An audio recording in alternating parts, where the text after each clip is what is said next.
Le Point Bourse vous est présenté par Bourse Direct.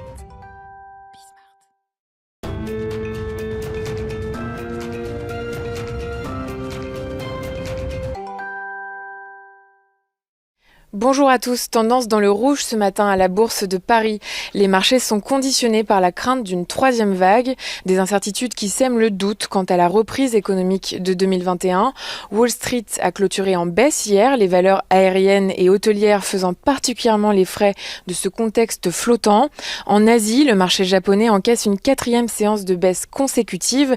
Hier, lors de son allocution devant le Congrès aux côtés de Janet Yellen, Jérôme Powell a réitéré ses propos au sujet de l'inflation qu'il envisage croissante mais pas galopante, assurant que la Fed veillerait au grain grâce aux outils dont elle dispose.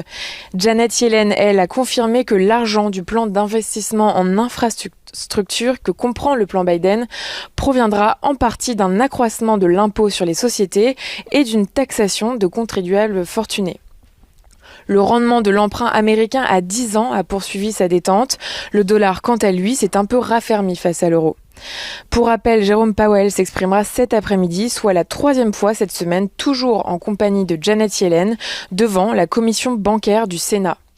Sur le plan des statistiques, sont attendus aujourd'hui les résultats des enquêtes dans le secteur manufacturier et dans les services d'IHS Markit et de l'ISM, des résultats qui devraient attester d'un climat des affaires pénalisé en Europe par le retard de la campagne de vaccination.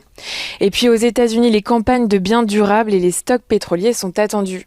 Du côté des valeurs, Carrefour a conclu un accord avec Advent International et Walmart pour l'acquisition de Grupo BIG. Il s'agit du troisième acteur de la distribution alimentaire au Brésil.